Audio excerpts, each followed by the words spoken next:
Yo, what's going on YouTube? I'm Sue, and this video is going to be kind of an update on my thoughts on Etheria Restart after the final beta that we just had.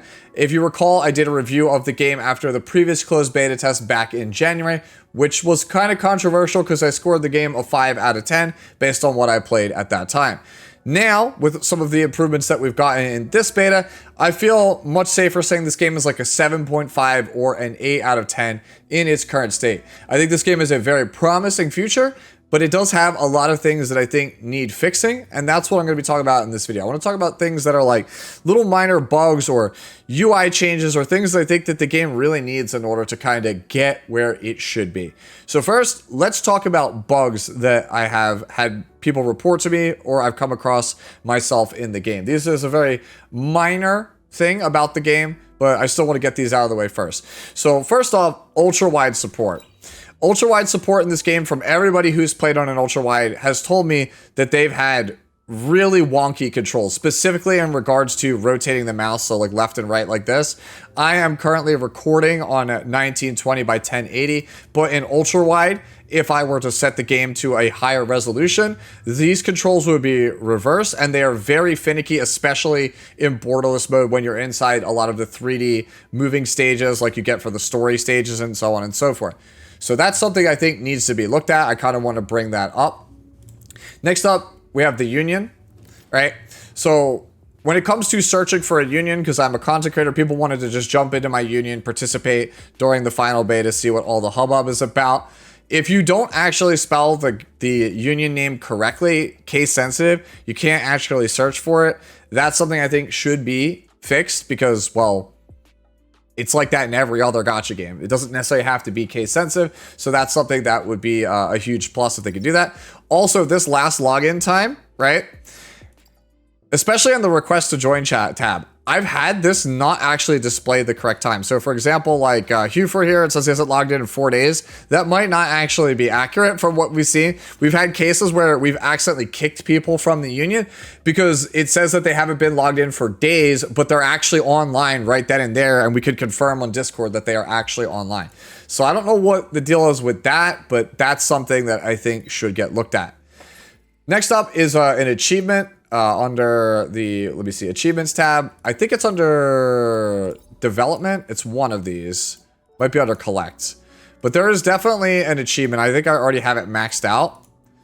Yeah, consume 10,000 total stability, right? So this one, intensive training, 22, this actual achievement. The first 10,000 stamina you will get rewards like extra summons, extra books to ascend your animus, things like that. You will get a ton of rewards for the first 10,000 stability you spend. Now, this is horribly inefficient, and I do not recommend that you do it. But if you were to go into a challenge, and for example, I go to like, it doesn't really matter here. Like I pick normal 2 here, right? And I hit 10 continuous battles. Right? So if I hit this and I start it and I go in the background battle, you will see it has consumed 100 of my stamina, 100 of my sanity here. If I stop the battle, I lose 10 stamina, 10 sanity for doing that. That actually counts towards the achievement. So like if you just didn't care, you wanted to get all those achievements early, you can just go in, hit 10 and then back out. You'll lose 10 stamina each time, so it's horribly inefficient. It's a terrible thing to do for your account progression. I would never recommend it. But like, why does that count towards achievement progress? It's super weird. So that's definitely something that they should probably remove. It's a bad thing to do anyway. Don't give people an incentive to do it just to get more pulls. People will be tempted to just throw away resources just to get pulls or other achievements earlier. So that's definitely something I think that they should look at. Next, let's move on to UI things that I think they should change.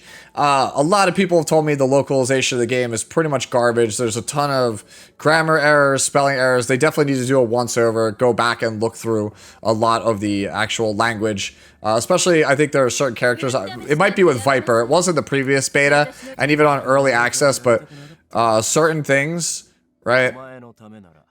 It would specify, like, characters have like the it would use like wrong pronouns for characters, right?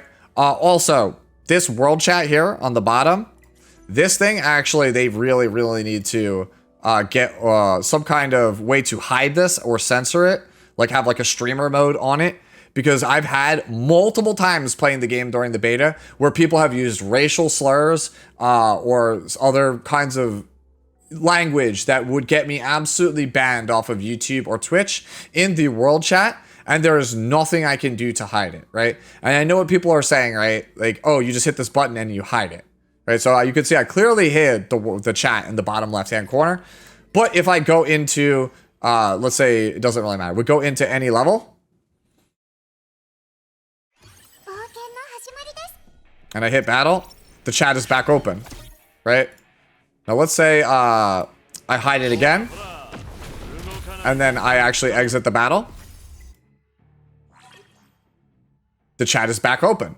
There is nothing I can do to move between screens to hide the chat. So if people are hell-bent on trying to get streamers in trouble and ban as streamers or content creators, there's nothing we can do to hide the world chat, right? There's nothing we can do to censor it. None of that, as far as I'm aware. If I'm wrong, please let me know down below. But there's been multiple close calls where I've seen people use hate speech or other things in the chat, and there's nothing I can do to jump out of like any of these channels to get around it, because there's only 5 channels. There's 2 right now, but there's only between 2 to 5 channels at any given time. Whereas like Epic 7, I have 10,000 channels that I can jump between, so I could get far away from whatever the problem is and not have to deal with it. So that is definitely something that they need to do.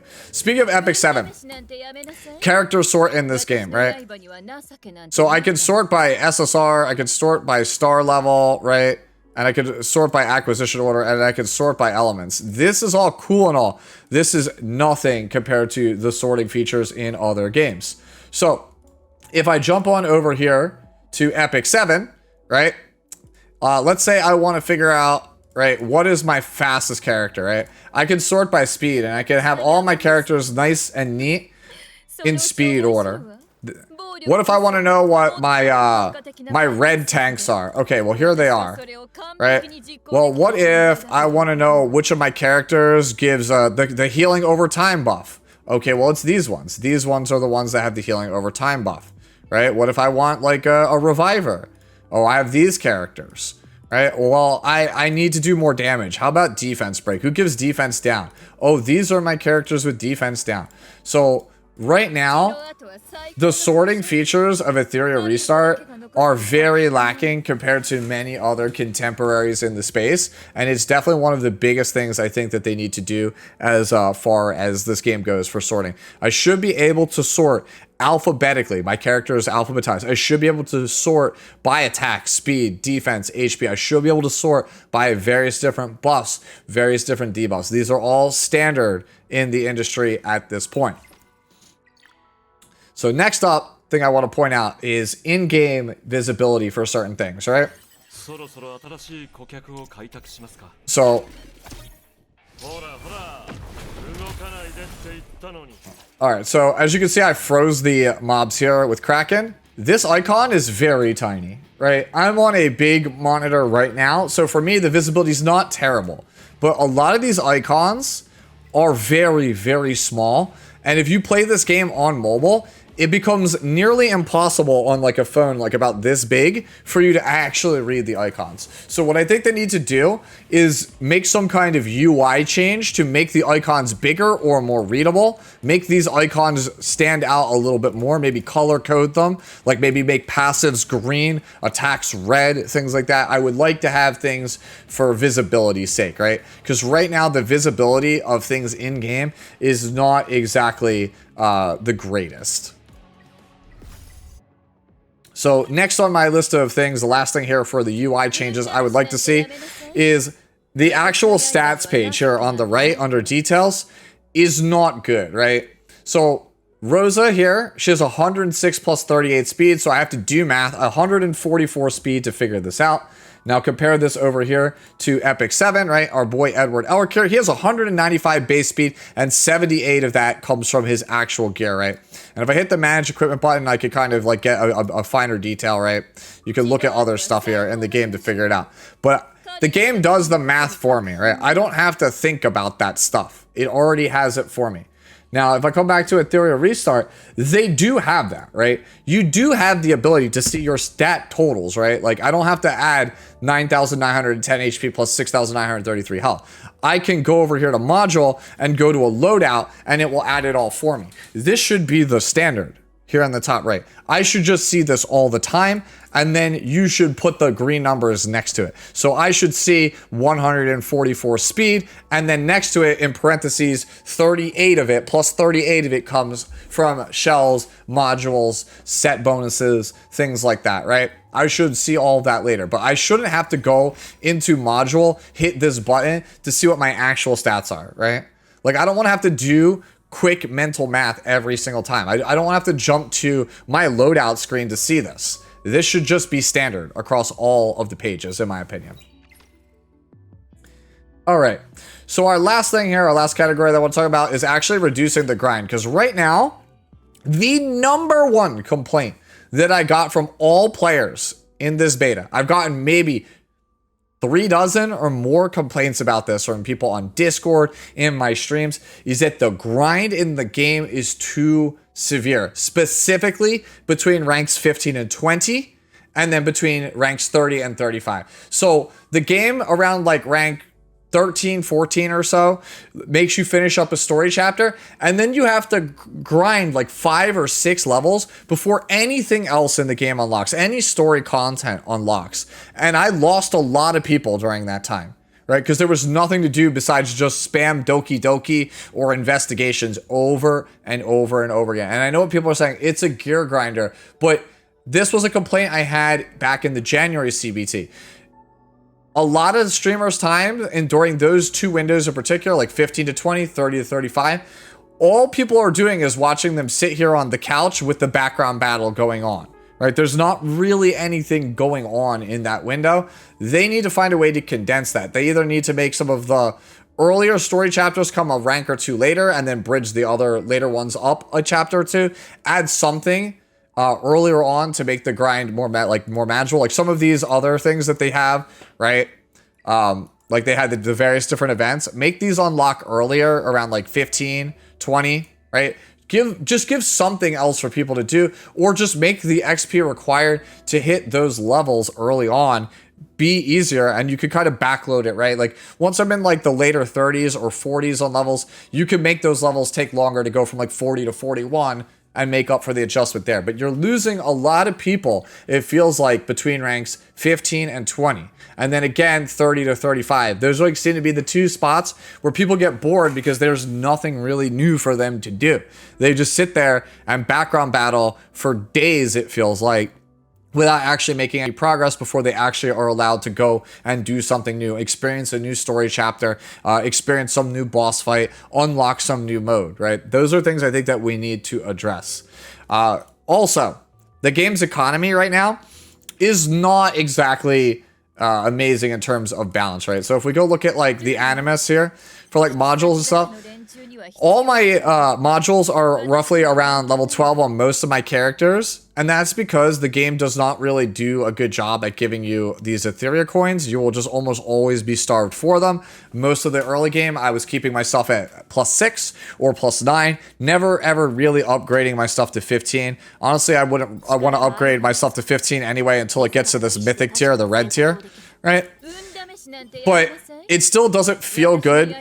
I know that as a veteran gacha player. As a new gacha player, somebody who is coming into this game from, like, say, your Genshin Impacts, your Zenless Zone Zeros, the easier games in the gacha sphere, they're going to make that mistake and they're going to really be punished for it. And I don't really feel like that is fair. And similarly, prowess materials, right? These things, they are just not plentiful enough. Like 120 of this material, it just takes too long to get, right? You get between 15 and 20 a clear. So I'm going to have to do like a dozen of these things just to get the blues. And if I don't get lucky on the purples, like I could spend like 200 stamina just getting one of these levels. It's just way too much. It's not really good, I feel like, for the overall like smooth progression of the game. You just don't get enough of these, right? And similarly, we could say basically the same thing about XP as well, right? If you want to actually upgrade characters, Yes, I know that you could get characters like level 50 at this point, but these just don't give enough, right? Like, you can see I'm going to be feeding like over 100 XP materials. I get 5 levels, right? And even if I chose like a lower rarity character, right? Like somebody who's like 4 stars, like maybe Kazuyo here, right? Like, it'll max it out, but it uses up almost everything that I've got to get to these like lower tiers. It just takes too much materials, I feel like, for players to progress in the early game. It feels like you're locked in, you're very constrained. It's one of the things I talked about in my mistakes I made previously video. I, going into the official release, only really want to level like 3 or 4 SRs and no SSRs that are not named Leanne until I'm super late into the game and I know exactly what I need.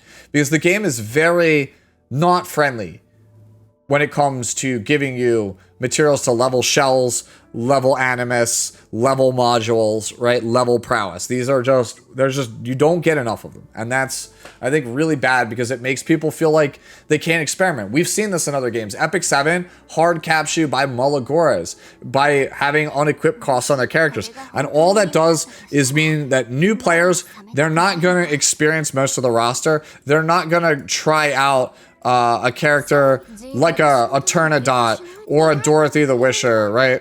Or Rin the Unbound. They're not going to try these characters out because they don't get enough resources early. Instead, they're just going to go look up a YouTube guide that's going to tell them that they should invest in Kraken, and then the whole metagame is just going to be filled with Kraken and Marvel players. And granted, these are very strong characters. They're some of the best in the entire game, but you get the point. People are going to look at a tier list and just copy the tier list because the game does not encourage you to explore the quote-unquote low-tier characters, right? Because you feel like you get punished if you go down a road that's not the best, most optimal thing.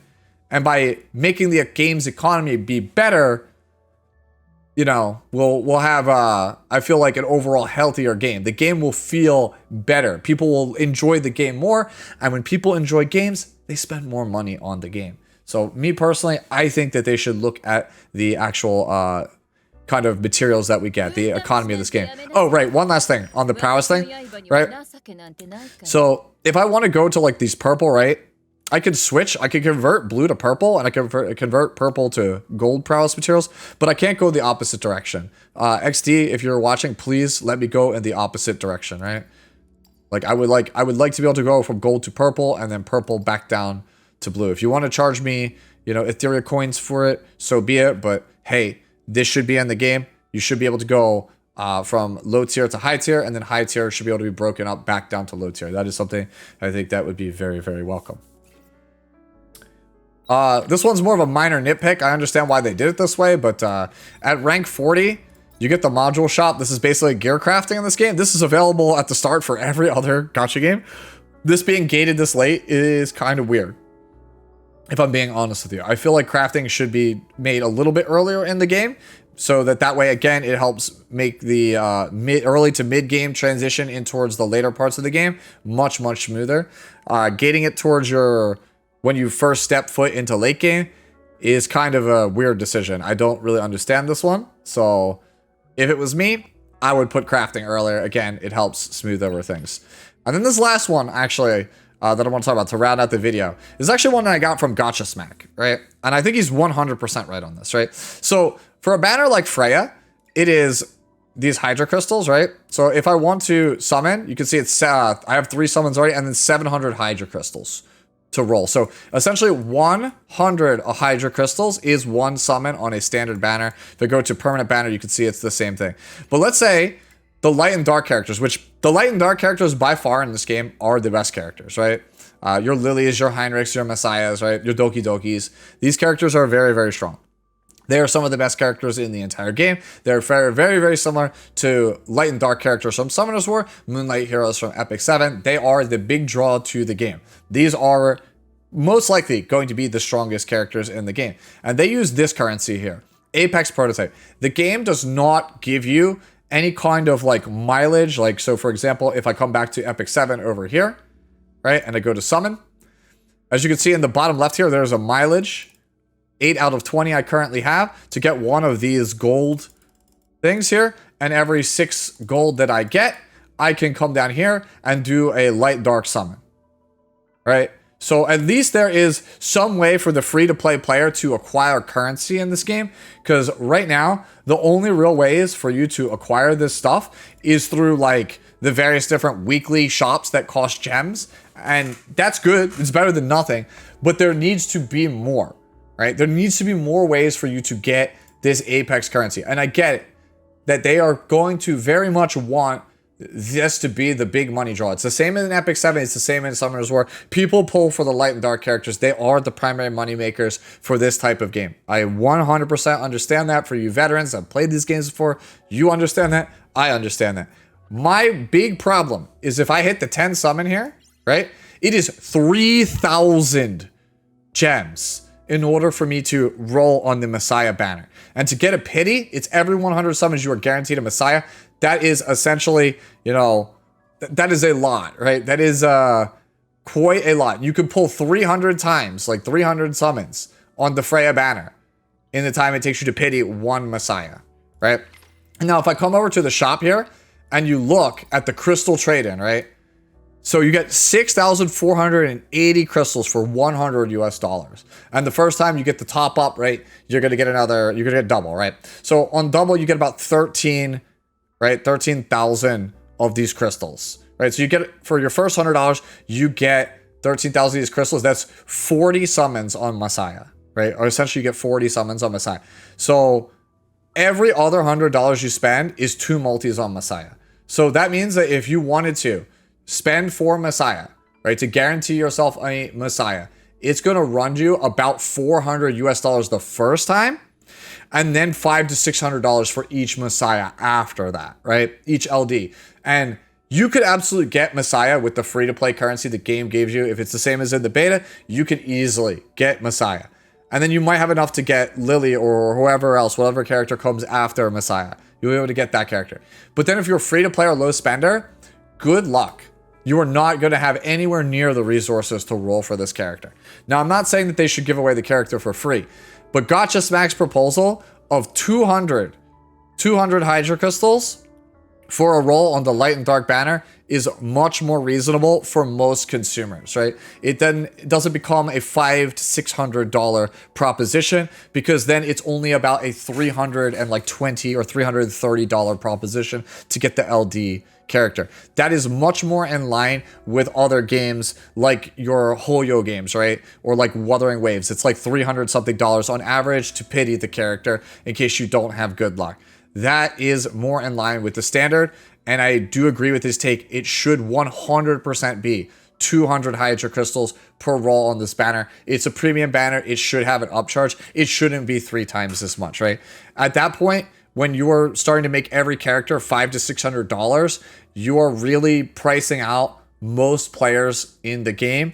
They're not going to be able to feel like they could compete or hang with the game. And when people feel like they can't compete or they can't hang like with the, like not necessarily with the whales, but right, they have to feel like they can do most of the game's content, be fairly competitive. Maybe not the best players in the world, maybe not top 100, maybe not top 1,000, but they have to feel like they have a chance. And under the current system, it makes it feel like you don't have a chance to get all of the characters, right?